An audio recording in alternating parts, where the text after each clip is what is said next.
मनरेगा मजदूर तमाम साथियों को मैं अपनी साथियों, जैसा कि अभी आप लोग जान रहे हैं कि खास करके 2024 जब तब से चाहे वो मजदूर हो, चाहे वो किसान हो, चाहे वो नौजवान हो, चाहे छात्र हो, आपकी हड़ताल है किसानों के अधिकार के लिए, किसानों के हक के लिए। ये जो मोदी सरकार जब से आई है किसानों के साथ अन्याय कर रही है, मजदूरों के साथ अन्याय कर रही है। अभी देखिए कि बेटी बचाओ बेटी पढ़ाओ, हमारे दीदी ने एक बोली, अभी महिला लोग को कोई भी जगह में काम मतलब कोई भी कर्मचारी बना देते हैं, लेकिन सरकारी कर्मचारी के दर्जा नहीं देते हैं। इतना काम दे देते हैं जो कहना नहीं है, जितना काम के बदले दाम नहीं दे रहे हैं। अभी रसोईया लोग हैं जो बेचारे 2000 महीना में काम करती है, घुट घुट करके रहती, समय पर मानदेय नहीं मिल रहा है। आंगनबाड़ी सेविका सहायिका जो है, ये जो पोषाहार मिलता है महीनों दिन 6 महीना साल भर खिलाती है, लोन ले करके तो लास्ट में पैसा दिया जाता है।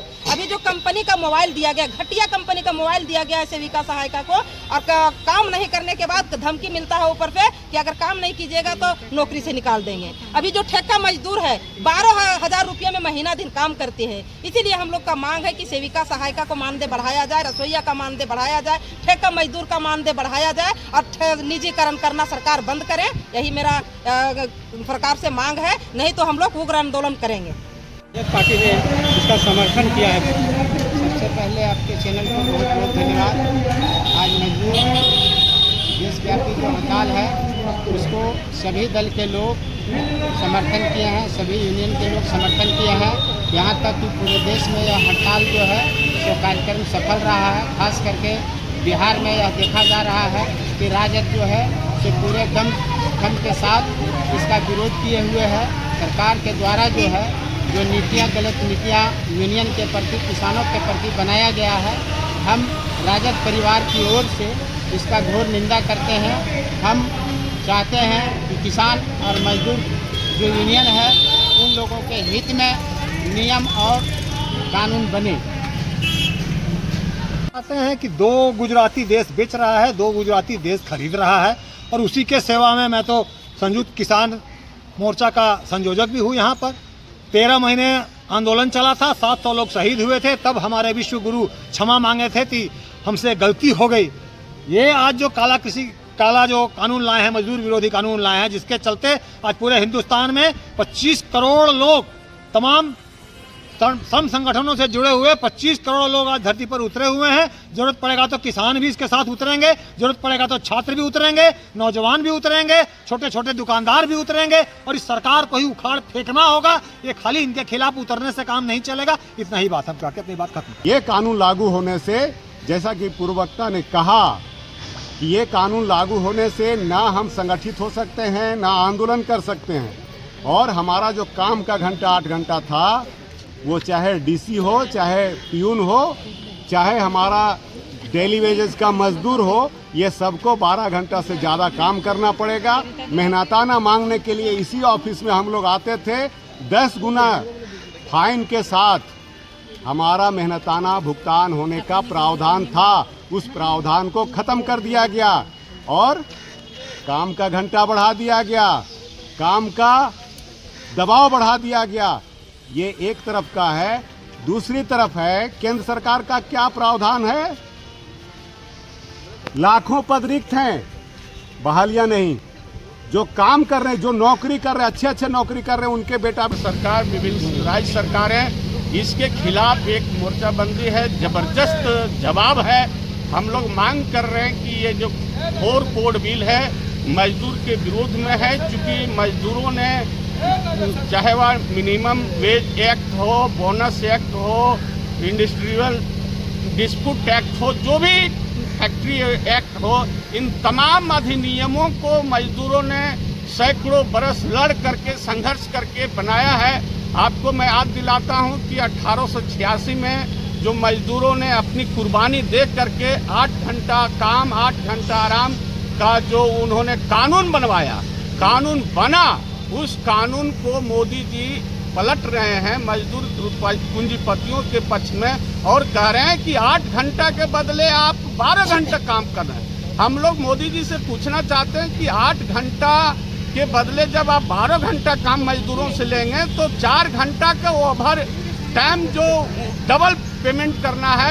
1 घंटा में अगर तो तक सारा काम हम ही लोग से करवाते हैं और उसके बदले में हमको कुछ नहीं मिलता है, मान सम्मान नहीं मिलता है हम लोग को।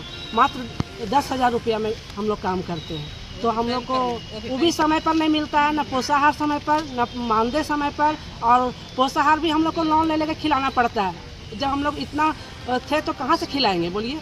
इसलिए मोदी सरकार से हम कहते हैं, या हमारी बाल विकास मंत्री जो हमारे कोडरमा ज़िले की है, वो भी हम पर ध्यान नहीं दे रही है। महिला है लेकिन फिर भी ध्यान नहीं दे रही है। हम लोग इतना काम कर रहे हैं, BLO का काम में लगा देते हैं, और ये FRS का काम मिला है मोबाइल से, वो भी करने में परेशानी होती है, वो भी मोबाइल सही नहीं मिला है। हम लोग को पेंशन चाहिए रिटायर करने के बाद। बीच में कुल 12-13 साल का सब सेविका यहाँ से रिटायर करेगी, तो उनको क्या मिलेगा मर जाने के बाद? मर जाने के बाद कुछ नहीं है, जिंदा रहने में भी कुछ नहीं मिल रहा है, तो मरने के बाद क्या मिलेगा उसके बाल बच्चे को? इसलिए हम लोग को रिटायरमेंट चाहिए, पेंशन चाहिए और अस्थायी चाहिए। आप ये हड़ताल में आज जो आप लोग शामिल हुए हैं, आश्रम कल्याण पर आए हुए काफ़ी संख्या में आप लोग हैं, क्या कहना चाहते हैं? हम लोग का जो आज 2 माह पहले से ही राष्ट्रव्यापी जो मजदूर, जो संघर्षशील मजदूर हैं, जिनको मोदी सरकार ने आउटसोर्सिंग रूप से बना दिया है, यानी कि गुलाम मजदूर बना दिया है, और मालिकों के दलाली करते हुए वो कानूनों को जनता के बीच और मजदूरों का खिलाफ में जो कानून लाए हैं, इसके खिलाफ पूरे हिंदुस्तान में, उसी संदर्भ में झुमरी तिलिया कोडरमा में भी एक विशाल जुलूस जो वीर कुंवर सिंह चौक से होते हुए पूरे तिलिया शहर के सभी मेन रोड होते हुए 1 घंटे के लिए हम लोग महाराणा प्रताप चौक पर भी हम लोग वहाँ पर गाड़ी रोकने का जाम किए, और उसके बाद श्रम कल्याण में आके आम सभा के रूप में हमने इस आम हड़ताल को सफल करने के लिए हम लोग लगे हुए हैं। देशव्यापी हड़ताल जो था उसमें यहाँ पर राजनीतिक पार्टी में कोडरमा जिला में भाकपा माले, CPI, CPM, RJD और कांग्रेस पार्टी और JMM भी उन्होंने समर्थन दिया है, लेकिन सक्रिय रूप से वामपंथी मोर्चा ही ज़्यादातर हैं और RJD उसमें है। ये आपको पूरे देश में भी मिलेंगे। बिहार में भयानक रूप से का जाम है, वहाँ ट्रेन भी रोके गए हैं, गाड़ी भी रोके गए हैं, और आप इनको वहाँ जो मतदाता पुनरीक्षण के नाम पर जो मोदी सरकार के द्वारा जो चुनाव आयोग को अपने कब्जे में लेकर वहाँ के असली मतदाताओं को बाहर करने के लिए जो कोशिश किया जा रहा है, इसके खिलाफ भी एक जोरदार आंदोलन बिहार में जारी है। हम लोग कोडरमा में भी इसके समर्थन में आज कोडरमा में कितना सफल आए हुए, क्या कहना चाहते हैं लोग? आज हड़ताल में हम लोग बहुत गंभीर सवाल पर आए हैं। जो मजदूरों को 8 घंटे काम करने की जो आज़ादी मिली थी, उस मजदूरों को अब 10 घंटे खटाने का और उससे परिश्रम का करने का मोदी सरकार ने योजना बनाई है। इसलिए पूरे देश में ये हड़ताल चल रहा है, इसलिए हम लोग इस हड़ताल के समर्थन में खड़े हुए हैं। क्या मांगे है आप लोग को? मांग है कि इस जन विरोधी कानून को आप वापस लीजिए, और उस तरह से वापस लीजिए जिस तरह से आपने काला कृषि कानून लाए थे, और जब यही मजदूरों ने उठ खड़ा हुआ तो मोदी जी को वापस लेना पड़ा था, और इसीलिए हम लोग आए हैं कि जो आपकी योजना है इसको वापस ले लो।